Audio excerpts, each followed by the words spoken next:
خدمت خلق فاؤنڈیشن حیدرآباد کے زیر اہتمام سالانہ امدادی پروگرام میں چیئرمین اور وفاقی وزیر ڈاکٹر خالد مقبول صدیقی کی شرکت۔ منعقدہ تقریب میں میڈیا سے گفتگو کرتے ہوئے ڈاکٹر خالد مقبول صدیقی نے کہا کہ سیاسی تحریک سے بہت پہلے خدمت خلق فاؤنڈیشن کا موجود ہونا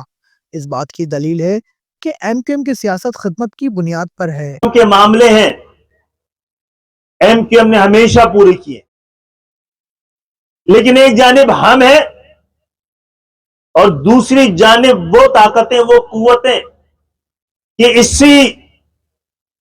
مکرم اور محترم مہینے میں ایک طرف مسجدوں میں خودکش حملے ہو رہے ہیں۔ آپ اپنے نمازیوں کو، تراویح پڑھنے والوں کو، قرآن پڑھنے والوں کو، خدا کی عبادت کرنے والوں کو کس نام سے، دین کے نام سے آپ دین کے اوپر حملہ آور ہیں۔ پیشن پروجیکٹ ہو یا ضروریات زندگی کے کام، ہائی سپیڈ اور آپ کا ہمیشہ کا ساتھ، نہ پیٹرول کی پریشانی اور نہ ہی مینٹیننس کے خرچے، تو کیوں نہ عید کا تحفہ عید سے پہلے ہی ہائی سپیڈ لے کے آیا ہے آپ کے لیے اسپیشل آفر اس رمضان آن آل الیکٹرانک اسکوٹرز۔ دوسری جانب بلوچستان کے میں بھی ملک دشمن قوتوں نے ملک سے باہر سے آنے والی اس دہشت گردی نے اسی مقدس مہینے کو،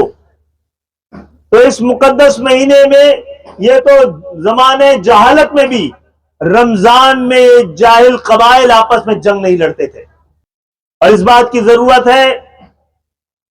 کہ پاکستان کے کونے کونے میں تمام زبانیں بولنے والے، تمام سیاسی قوتیں، تمام سیاسی کارکنان سب کو اعتماد میں لے کر پاکستان کے مستقبل کا کوئی فریم ورک تیار کرنا بہت ضروری ہے۔ یہ جاگیردارانہ جمہوریت کے بطن سے کوئی خیر نہیں برآمد ہوا ہے اب تک۔ آج کے آپ کے ایوانوں میں صرف پیشہ ور لوگوں کے علاوہ عوام کے دکھ اور درد کی آشنائی کا کوئی اندازہ اور امکان ہی نظر نہیں آتا ہے۔